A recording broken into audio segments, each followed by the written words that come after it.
దిగంబర దిగంబర శ్రీపాదవల్లభ దిగంబర దిగంబర దిగంబర నృసింహ సరస్వతి దిగంబర శ్రీ గురుదత్త జయ గురుదత్త.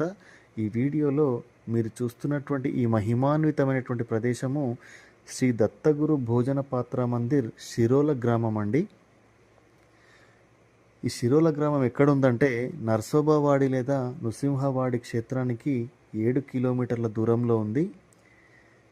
ఈ దత్తగురు భోజన పాత్ర మందిర్ యొక్క విశిష్టత ఏంటంటే, దత్తాత్రేయుని 2వ అవతారమైనటువంటి శ్రీ నృసింహ సరస్వతి స్వామి వారు నర్సోబావాడి లేదా నృసింహవాడి క్షేత్రంలో చాలా రోజులు తపస్సు చేశారు. ఈ విషయం మనందరికీ తెలిసిందే. అలా తపస్సు చేసేటటువంటి సమయాలలో వారు చుట్టుపక్కల ఉన్నటువంటి గ్రామాల్లోకి భిక్ష కోసం వెళ్ళేవారు.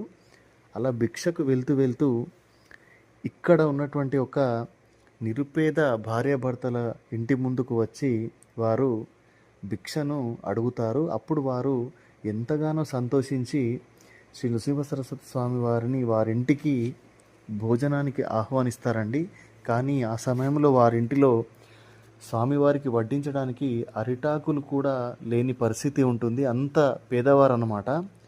అయితే అప్పుడు వారు ఒక రాయిని శుభ్రంగా కడిగి నృసింహ సరస్వతి స్వామి వారికి భోజనం వడ్డించారు.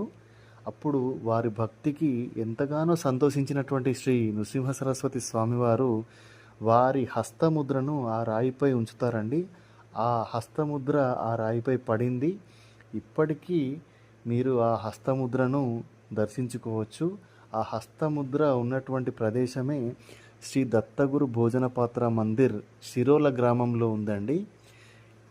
ఈ హస్తముద్ర యొక్క నిజరూప దర్శనం దొరకాలంటే పొద్దున్న 5:30కు కానీ సాయంత్రం 6:30కు కానీ అభిషేకం చేస్తారండి. ఆ సమయంలో మాత్రమే ఈ హస్తముద్ర యొక్క నిజరూప దర్శనం అనేది మనకు లభిస్తుంది. మిగతా సమయాలలో అలంకరణతో కూడినటువంటి దర్శనం మనకు లభిస్తుంది. ఎప్పుడైతే స్వామివారు ఆ హస్తముద్రను ఈ రాయిపై ఉంచారో ఆ నిరుపేద భార్యాభర్తలు ధనవంతులుగా మారిపోయారంట.